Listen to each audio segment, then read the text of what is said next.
네, 오늘 새 시대를 여는 하나님의 사람들, 새 시대, 새 아침을 여는 하나님의 사람들이라는 말씀의 제목으로 하나님의 말씀 전하도록 하겠습니다. 여러분, 인류의 역사를 보면 참 귀한 분들이 많은데 그 중에도 이 프론티어 정신을 가진 누구도 가보지 않고 누구도 시도해보지 않은 그 첫 발을 내딛어서 어두운 세상에 빛을 비춰주고 세상에 소망을 안겨준 참 그런 귀한 분들이 계시죠. 예를 들어서 물론 호불호가 갈려지긴 하지만 콜럼버스와 같은 분들, 신대륙을 발견했죠. 그 당시에 이 오스만 제국이 이 실크로드로 가는, 유럽에서 실크로드로 가는 그 길목을 차단했었습니다. 그러니까 무역로가 완전히 막혀가지고 모든 것들이 숨이 탁탁 막히는, 모든 경제력이나 군사력들이 이제는 쇠퇴의 기로에 있었던 유럽에다가 새로운 장을 열어준 사건이 바로 신대륙 발견입니다. 신대륙을 발견하면서 이러한 모든 것들이 숨통이 트이게 되고 유럽에 활력을 주게 되었습니다. 아브라함 링컨과 같은 경우는 여러분 잘 아시는 것처럼 노예 해방이라고 하는 이 인권 운동, 인권 혁명을 통해서 새로운 시대를 연 아주 귀한 분이죠. 루이 브라우라는 분을 들어보셨나요? 루이 브라우? 이분이 프랑스 분인데요.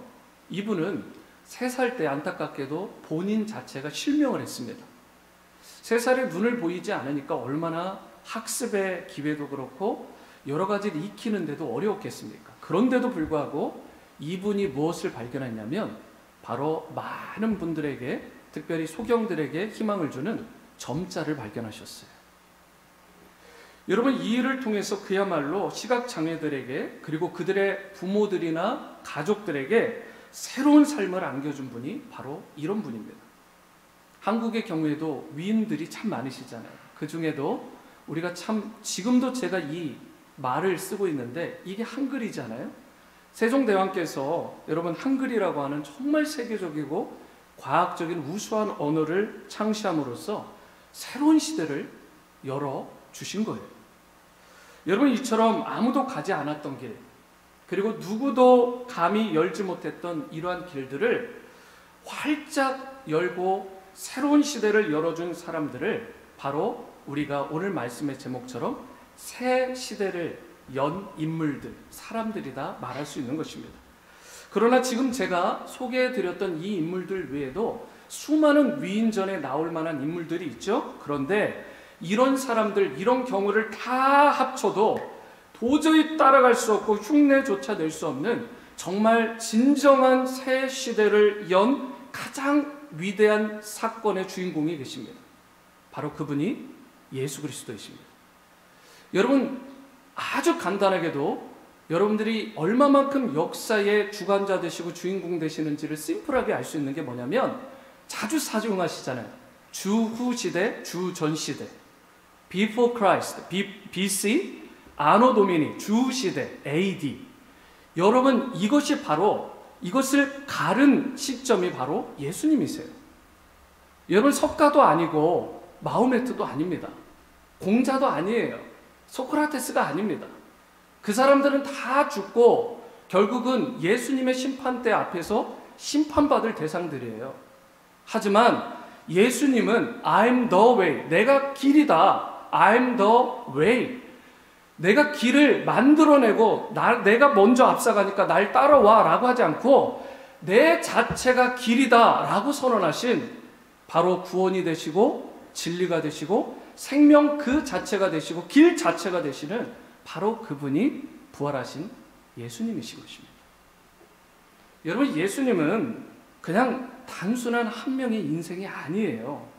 그 예수님을 통해서 수많은 사람들이 생명을 얻게 되고 구원받게 되고 여러분과 저와 같은 인생들이 죽어도 천국 가는 백성이 될 수 있게 된 것입니다. 여러분, 세상에서 가장 위대한 사건을 뽑으라면 예수님의 십자가 사건과 바로 오늘 우리가 보게 되는 예수님의 부활 사건이에요. 예수 그리스도의 부활은 사망 권세 가운데 질질 끌려가던 정말 고통받던 인류 가운데 생명과 구원과 그리고 능력의 빛을 던져준 아주 위대한 사건입니다. 이 일로 말미암아서 영원한 축복의 문이 열렸고, 이 일로 말미암아서 참된 소망이 열리게 됐고, 이 일로 말미암아서 죽음과 절망의 고통과 신음 가운데 있었던 인생들이 해방을 받고 장벽이 무너지고 새 생명의 시대가 열리게 된 것입니다. 여러분, 사도 바울이 선포한 것처럼 사망아 너의 승리가 어디 있느냐? 사망아 내가 쏘는 것이 어디 있느냐? 사망이 쏘는 것은 죄요 죄의 권능은 율법이라 우리 주 예수 그리스도로 말미암아 우리에게 승리를 주시는 하나님께 감사한다. 여러분, 이게 굉장히 강력한 선포입니다. 예수 그리스도의 이 부활 사건이야말로 저와 여러분들이 승리하게 된 그 승리의 근거가 되었다라는 말씀이에요. 주님이 부활로 죽음의 저주를, 사망의 권세를 깨뜨려 버리시기 때문에 우리도 이제는 죽음을 이기는 자들이 되게 된 것입니다. 여러분, 이런 면에서 부활은 인류 최대의 적인 바로 사망의 권세를 깨뜨린 사건이고, 새로운 생명의 장을 열었던 이 시대의 가장 소중하고도 위대한 사건이라고 말할 수 있는 것입니다. 그런데 이런 문제가 있어요. 그 문제가 뭐냐면, 이와 같은 부활의 기쁜 소식을 아직 듣지 못하고 죽어가는 수만, 수천, 아니 좀 더 적나라하게 얘기하면 수십억의 인류가 있습니다. 여러분, 수십억이 죽어가고 있어요. 아직도 많은 사람들이 죽음 앞에서 떨고 어떻게든 이 죽음의 공포로부터 자유해지려고, 그 두려움을 떨쳐보려고 명상도 하고 요가도 하고 철학도 찾아보고 실존주의도 찾아보고, 심지어 과학기술을 통해서 화성에다가 달나라에다가 우주선 로켓을 쏴대고 불로초를 찾고 별 행동을 다 하더라도 여러분, 지금까지 사망 권세를 정복한 사례가 없습니다.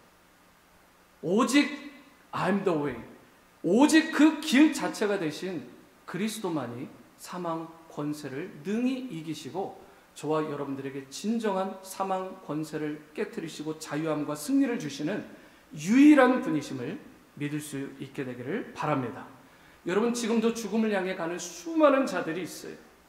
이와 같은 사람들에게 그들의 인생 가운데, 가정 가운데, 심령 가운데 새로운 시대를 열어주고 새로운 아침을 열어줘야 될 책임이 바로 크리스찬된, 먼저 믿게 된 여러분과 제 가운데 있다라는 것입니다. 이와 같은 사람들에게 이러한 것들을 소개시켜줘야 되는데, 아무리 죽음이 무서운 사건이지만 죽음마저도 이길 수 있는 부활의 생명이 우리 가운데 있다. 바로 예수 그리스도 안에 있다. 아직은 우리가 희망이 있다. 다른 길이 아니다. 오직 이 길이다. 바로 빛을 전하고 생명을 전하는 그 책임이 우리에게 있음을 알고, 이러한 새 시대, 새 아침, 새 부활의 세상을 열어주는 여러분과 저로 주 안에서 쓰임받게 되기를 축복합니다. 그렇다면 우리가 어떻게 할 때 이 시대에 새로운 아침 도래하게 하고 새 시대를 여는 하나님의 사람들로 귀하게 쓰임 받을 수 있을지, 오늘 본문 속에 나오는 아주 귀한 인물입니다. 막달라 마리아의 모습을 통해서 이 모습을, 이 부분을 함께 정리해 보기를 원하는데요. 여러분, 첫 번째로 새 시대를 여는 하나님의 사람이 되기 위해서는 예수님을 진정으로, 진심으로 사랑해야 됩니다. 여러분, 예수님을 사모하고 사랑하는 마음이 없게 되면 절대로 새 아침을 오게 하는 새 시대의 일꾼으로는 쓰임받을 수 없게 되는 거예요. 1절 말씀입니다. 안식 후 첫날 일찍이 아직 어두울 때에 막달라 마리아가 무덤에 와서 돌이 무덤에서 옮겨진 것을 보고, 여러분 말씀을 잘 따라오셔야 돼요. 제가 설명을 할 텐데, 여러분 이 말씀에 보면 안식 후 첫날 일찍이 어두울 때라고 말씀을 하고 있습니다. 그런데 이 시간은 우리의 한어 성경에는 몇 시라고 나와 있지를 않아요. 그런데 이 유대인들의 시간으로는 이것이 사경입니다. 사경. 그리고 오늘날의 시간으로 말하면 새벽 3시에서 이 오전으로 넘어가는 이 오전 6시, 그러니까 오전 3시부터 6시까지의 이 시간이 바로 무덤에 막달라 마리아가 간 시간이에요. 여러분, 이 상황을 한번 생각해 보세요. 막달라 마리아, 여자 혼자서 지금 칠흑같이 어두운 이 아침에 새벽에 막달라 마리아 혼자서 뚜벅뚜벅 어디로 가고 있죠? 무덤을 향해 가고 있습니다. 제가 살았던 시골은요, 이 공동묘지가 있었거든요. 이 무덤가가 있는데 정말 무서웠습니다. 솔직히 경험이 없으셔서 서울에 사는 분들은 모를지 모르지만 진짜 무서워요. 막 불빛도 이렇게 인에서 나오잖아요. 사람의 인에서 불빛이 나옵니다. 그리고 막 이게 도깨비불이라고 어릴 때부터 이렇게 들어서, 남자인 저인데도 제가 유스 때도 심지어 청년증 됐는데 어느 정도 극복은 했지만 밤에 애써서 굳이 무덤가로 갈 이유가 있어요? 여러분, 정말 두려운 일이에요. 그런데 지금 여성입니다. 혼자서 그 무덤가로 걸어갔어요. 아무도 없는 그 무덤가에 혼자 가게 된 것입니다. 여러분, 그 두려운 마음, 그리고 무서운 마음이 있을 때도 있음에도 불구하고 왜 그 시간에 굳이 혼자 갔을까? 여러분, 이유는 단 한 가지밖에 클루가 없어요. 아무리 쥐어짜도 다른 이유가 없습니다. 예수님을 너무 사랑하기 때문에 그래요. 예수님을 너무 사랑하니까, 여러분, 여성의 몸으로 얼마나 두렵고 얼마나 무서웠겠어요. 그렇지만 그 진정성 있는 예수님을 향한 사랑 하나 때문에 그 두려움을 극복하고 무덤까지 가게 된 것입니다. 사실 오늘 본문에 나오는 이 여성 막달라 마리아는요, 좀 파헤쳐 보면 그 신분이나 그 배경 자체가 그리 좋은 사람이 아닙니다. 여러분, 고대 유대인의 문헌에 따르면 이 막달라라는 지역 자체가 굉장히 험하고 좋지 않은 곳이에요. 성경에는 아시는 것처럼 마리아가 여러 사람이 나오잖아요. 그리고 그 당시에도 워낙 많은 마리아라는 이름 가진 사람들이 있었어요. 그래서 특별히 성경에서 이 마리아를 구별하기 위해서 그 지역명을 앞에다 붙이는데, 막달라 마리아라는 것은 first name과 last name이 아니라 막달라라는 이 이름이 바로 지역명입니다.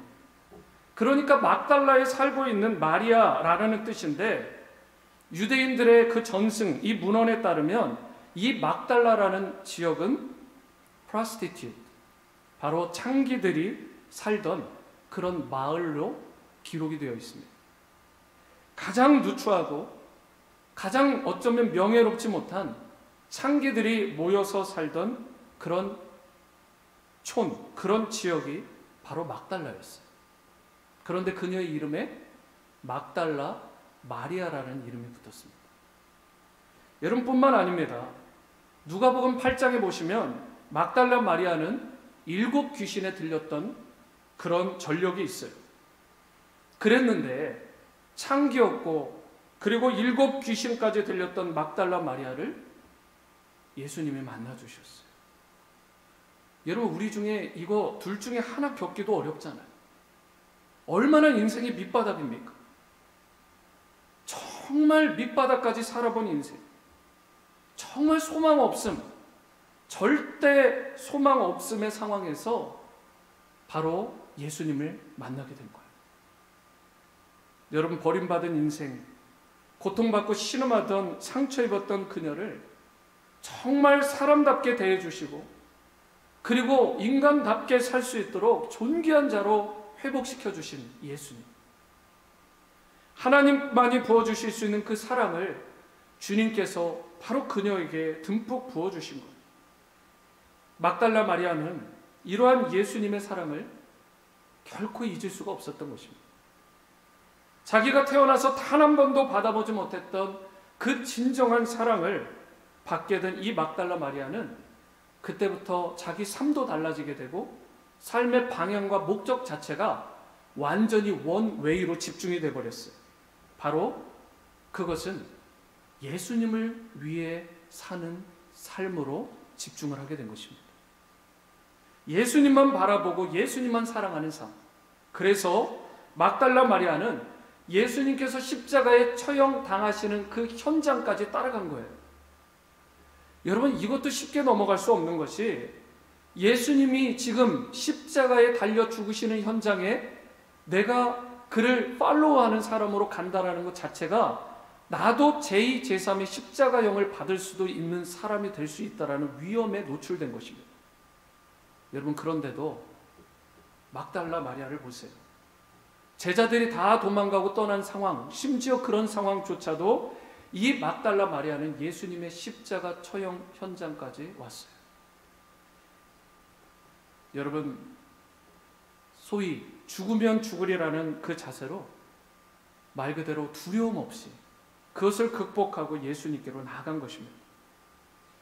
사랑하는 성도 여러분, 정말 우리가 예수님을 이 막달라 마리아처럼 우리가 진정으로 사랑하게 되면 그게 십자가의 현장이든 무덤의 현장이든 코로나의 상황이든 그곳이 어디든 두려움 없이 나아갈 수 있는 거예요. 어디를 가든 어떤 상황이 되든 두려움을 극복할 수 있는 것은 예수님의 나를 향한 사랑이 차고 넘칠 때 가능한 것입니다. 오늘 여러분과 저의 마음 가운데 이 사랑이 필요한 거예요. 다른 무엇보다도, 아니 다른 것은 다 없더라도 예수님께서 나를 사랑하신 이 사랑이 회복돼야 되는 것입니다. 우리가 주님께서 쓰시는 사역자가 되고 하나님 나라를 위해 위대하게 쓰임받는다, 조그맣게라도 쓰임받기를 원한다면 가장 먼저 해야 될 것이 바로 예수님이 나를 사랑하신 것에 대한 그 감격의 회복이 필요한 것입니다. 그리고 주님을 위해 나도 이제 모든 것을 바치고도 아깝지 않다라는 진정한 사랑이 막달라 마리아처럼 내 안에 회복이 돼야 돼요. 여러분, 이게 크리스천 라이프입니다. 신앙생활을 하다 보면 가끔 우리의 믿음이 식어지고 열정이 사라지고 타성에 젖어서 이리저리 세상에 요동하며 끌려다니는 경향이 있는데, 신앙생활을 해도 재미가 없고 핏기가 없고 생기가 없고 두려움은 가득하고 걱정 근심으로 가득하고 평강이 깨어지고, 왜 그럴까요? 단 한 가지입니다. 바로 예수님을 향한 그 사랑이 내 안에 식어버렸기 때문에 그래요. 내가 처음 예수님을 만났던 첫사랑이 식어져 버리고, 그리고 그것이 녹아지게 되면 문제가 생기고 힘들어지는 것입니다. 여러분, 잘 생각해 보세요. 우리가 주님을 처음 만나 첫사랑을 가졌을 때 여러분 기억하십니까? 그 첫사랑을 어릴 때, 칠드런 때 가졌든 유스 때 가졌든 영어덜트 때 노년이 돼서 가졌든 상관없어요. 여러분, 나이에 상관이 없습니다. 한 번이라도 이런 첫사랑을 가진 감격이 있으면 그 감격이 어떤 의미가 있었는지, 어떤 느낌인지 아실 것입니다. 여러분, 먹지 않아도 배가 불러요. 매사에 감사해요. 투정이 사라집니다. 걱정과 염려 따위가 없어요. 어떤 일을 해도 주님의 일이라면 지치거나 피곤하거나 입이 이렇게 나오는 법이 없습니다. 하나님의 일이라면, 주님을 위한 일이라면 발벗고 나섭니다. 그런데 지치지 않아요. 기쁨이 넘쳐요.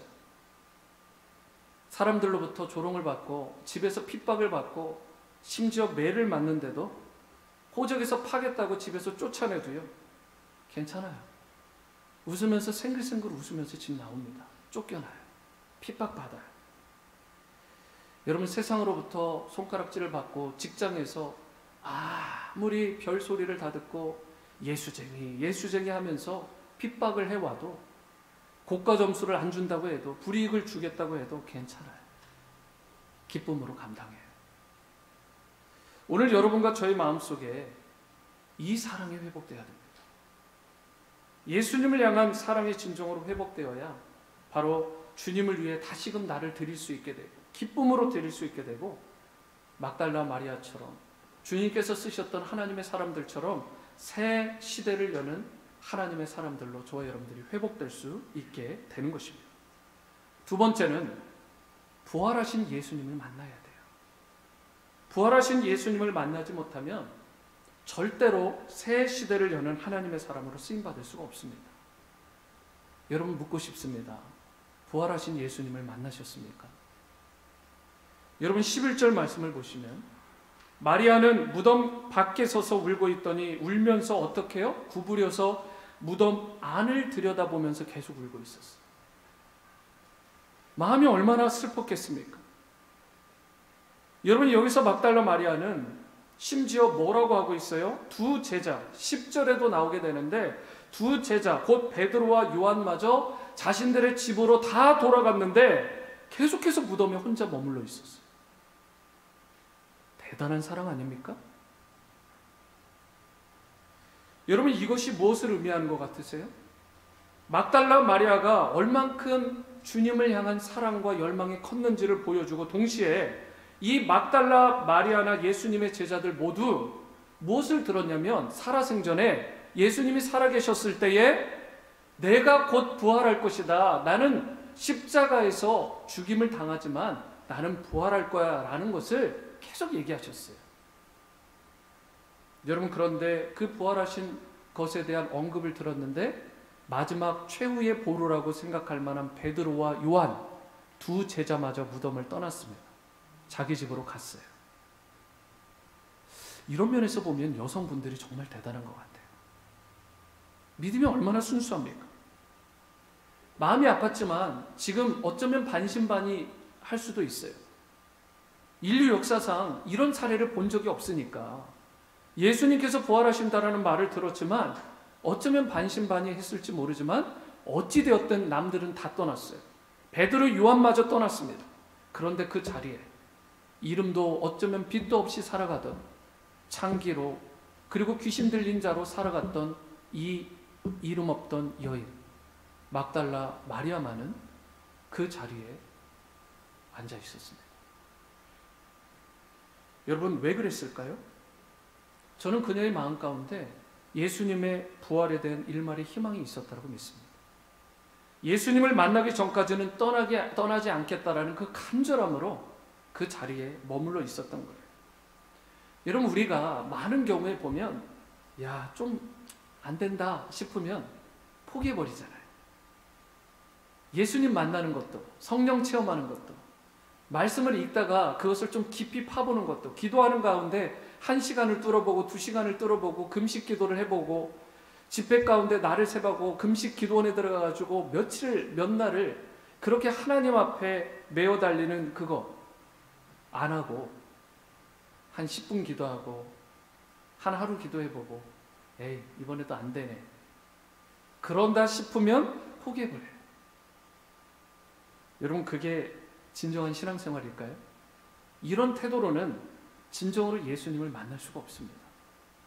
어떻게 그런 태도로 만나겠어요? 주님을 만나기 전까지는 돌아가지 않겠다. 막달라 마리아와 같이 모든 사람이 다 떠나가도 나는 끝까지 남아서 예수님 만나겠다라는 이러한 간절함이 있을 때에 바로 그 순간 주님께서 여러분과 저를 만나주시는 거예요. 신앙생활을 하는데 여러분 영적인 수준과 퀄리티와 그 누리는 감격들이 왜 다 다르냐? 이런 간절함의 차이, 이 진정성에서 차이가 나는 것입니다. 막달라 마리아는 성경에 기록될 만큼 예수님을 진정성 있게 그리고 전심으로 열정을 다해 사랑하고 그분을 믿었던 부활하신 예수님을 만나기 위해 메어 달렸던 인물입니다. 여러분 요즘 우리가 큐티하는 예레미야서의 29장 11절 13절에도 12절 13절에도 보면 이런 말씀이 있어요. 말씀을 띄워주시고 너희가 내게 부르짖으며 내게 와서 기도하면 내가 너희들의 기도를 들을 것이요 너희가 온 마음으로 나를 구하면 나를 찾을 것이요 나를 만나리라. 저를 한번 따라해 보시죠. 너희가 온 마음으로 나를 구하면 바로 이것입니다. 여러분. 왜 내가 지금까지 한계에 부딪혔는지, 왜 코로나 시대 가운데 내가 백슬라이딩을 하고 신앙이 오히려 쇠퇴하고 있는지, 환경 탓할 게 없습니다. 사람 탓할 필요 없어요. 내가 금수저를 은수저를 물고 태어나지 못한 거 내가 탄식하거나 후회할 필요 없습니다. 탓 하면서 살아가면 안 돼요. 조건은 단 하나, 모두에게 다 똑같은 조건. 그 사람이 부자든 가난한 사람이든 어느 대단한 집안에서 태어났든 그렇지 않든, 여러분 막달라에서 태어났든 그렇지 않든, 귀신에 들렸던 인생이든 그렇지 않든 상관없습니다. 단 한 가지 조건, 너희가 온 마음으로 나를 구하면. 오늘 본문을 보면 막달라 마리아가 무덤을 떠나지 않고요, 계속 무덤가에 있었어요. 그리고 나서 13절과 같이 흰 옷을 입은 드디어 두 천사가 나타납니다. 그리고 14절을 보면 부활하신 예수님마저 그곳에 서 계셨어요.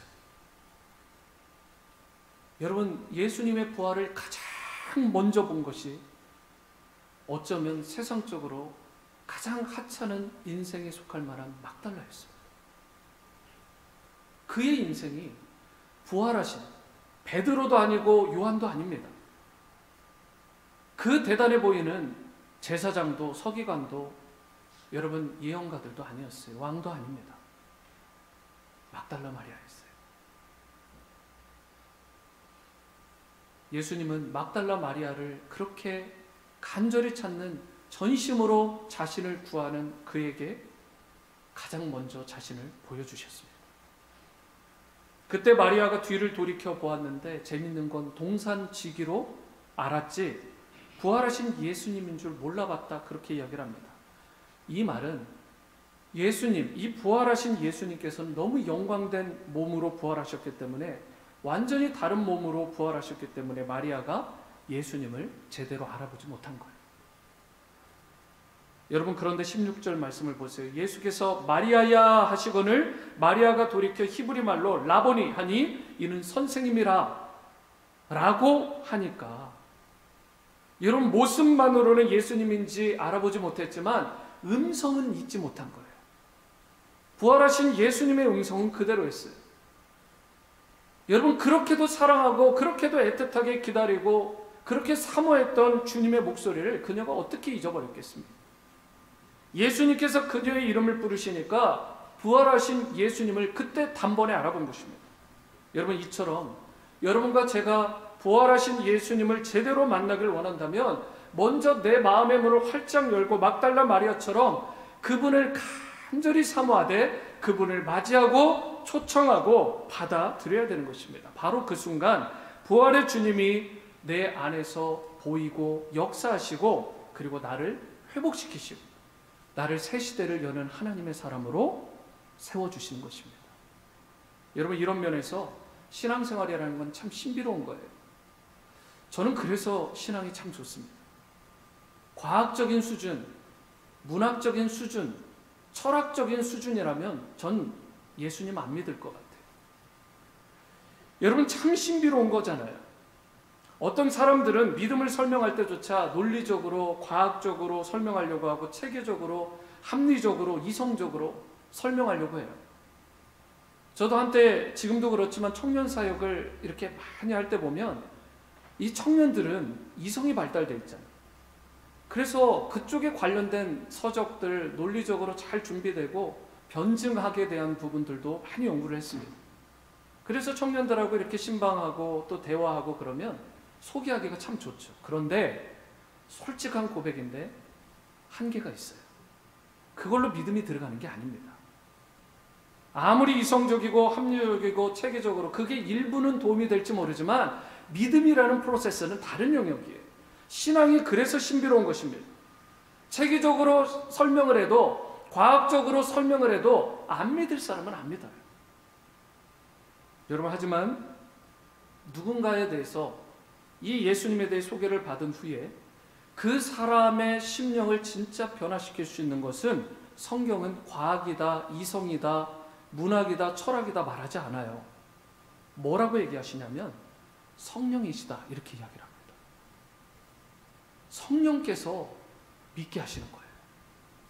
성령께서 심지어 바로 예수님께, 부활하신 예수님께 저와 여러분들을 더 열정으로 이끌어 주시는 것입니다.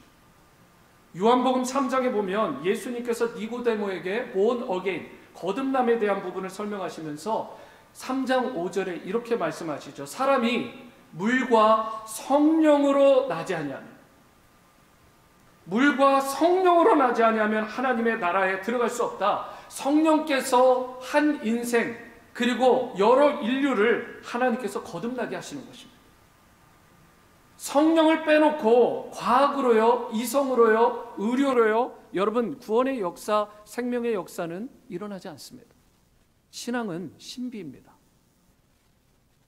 여러분, 그렇기 때문에 우리가 막달라 마리아처럼 새 시대를 여는 하나님의 사람으로 쓰임받으려면 먼저는 예수님을 깊이 사랑해야 되고, 그리고 또한 성령을 통해서 부활하신 예수님을 반드시 만나야 되는 것입니다. 마지막 세 번째로 우리에게 필요한 것은 복음을 전하는 사명에 내가 헌신해야 된다는 것입니다. sacrifice 있어야 된다는 거예요. dedication. 17절 상반절 말씀입니다.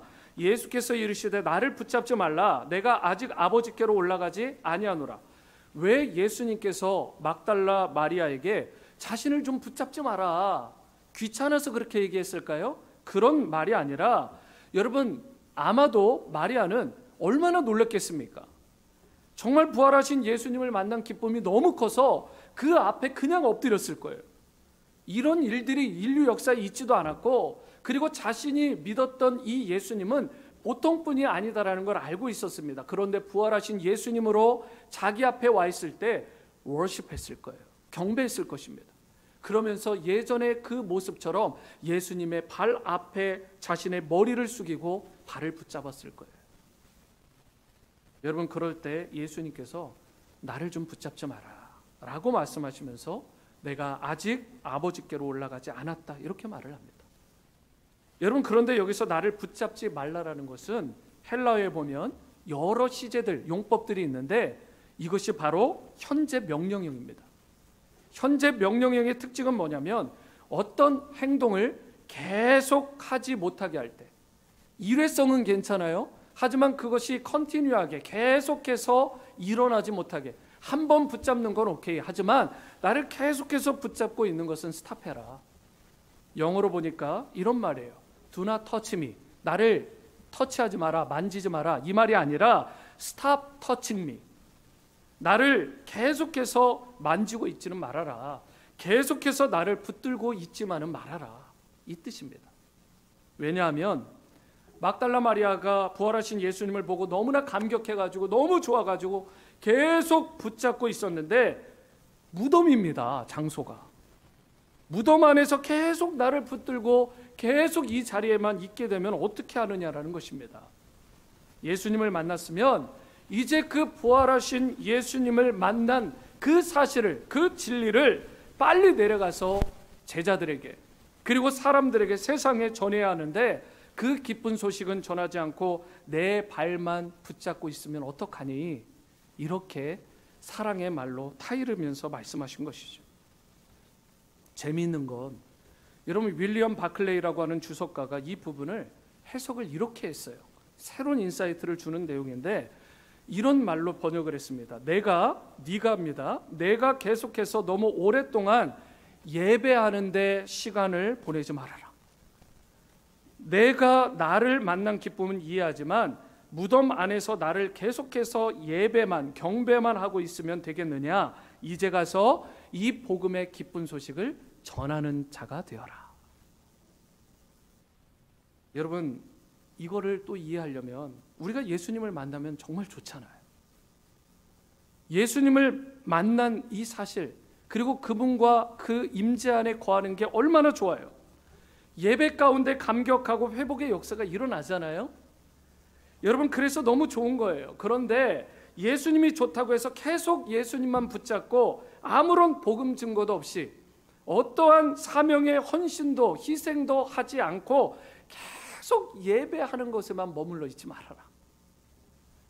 예배로 주일에 은혜 받았으면 일주일 동안 좀 세상에 나가서 복음 전하고, 그리고 주님의 나라와 영광을 위해 좀 세크리파이스 하고 그렇게 살아가라라고 말씀하고 있는 거예요. 여러분, 이게 예배예요. 주일에 드리는 예배로 은혜 받고 세상에서 예배자로 살아간다는 건 복음의 증거자로, 그리고 내게 있는 것들, 내가 가진 내 소유나 내 은사를 가지고 하나님의 영광을 드러내면서 살아가는 것, 여러분 이것이 바로 예배자라고요. 여러분 그렇기 때문에 아무리 좋아도, 아무리 황홀해도 붙들고 있는 손을 좀 내가 놓고 무덤을 나와야 돼요. 여러분 그리고 부활하신 예수님, 그 부활의 기쁜 소식을 우리가 온 세상에 전해야 되는 것입니다. 직장에서 전해야 돼요. 여러분 이웃에게 전해야 됩니다. 캠퍼스에서 전해야 돼요. 믿지 않는 가족에게 전해야 됩니다.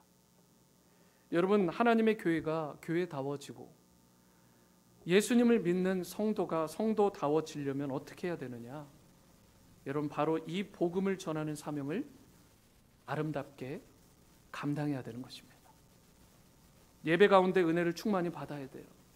말씀과 성령으로 무장되어야 됩니다.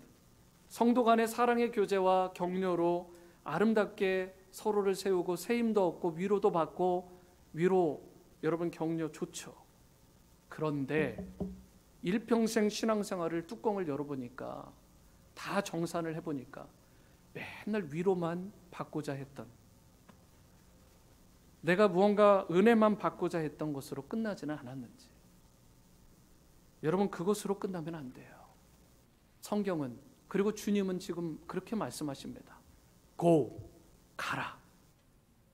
보냄받은 자로 세상에서 살아가라. 그리고 거기에서 예배자가 되어라.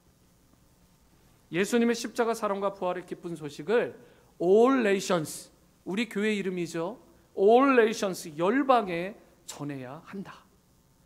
여러분 그때 여러분과 저로 인해서 어두웠던 이 세상이 밝아지게 되고 사단 마귀에 눌려있던 인생들이 참된 자유와 회복을 경험하게 되는 것입니다. 인생의 새 아침, 새 시대가 열리는 역사를 그때 비로소 인생들이 경험하게 되는 거예요. 여러분 막달라 마리아처럼 예수님을 진심으로 사랑하시기 바랍니다. 그리고 부활하신 예수님을 간절함으로 만날 수 있게 되기를 바랍니다. 그리고 이제 무덤을 나와서 무덤에만 머무르지 마시고 무덤을 나와서 복음을 전하는 사명, 주님을 위해 헌신하고 그분의 기쁨이 되는 성도로 저와 여러분들이 쓰임받게 되기를 바랍니다. 어느 찬양 가사와 같이 막달라 마리아의 이 진정한 헌신과 같이 나의 모습, 나의 소유, 심지어 나의 생명까지도 기꺼이 주님의 나라와 영광을 위해 드릴 수 있는 그러한, 그리하여 새 시대를 여는 하나님의 사람들로 하나님 앞에 귀하게 쓰임받는 여러분과 또 저, 그리고 우리 모두의 자녀들이 다 되어지게 되기를 주님의 이름으로 축원합니다. 이 시간 찬양하실 때 헌신과 결단의 마음을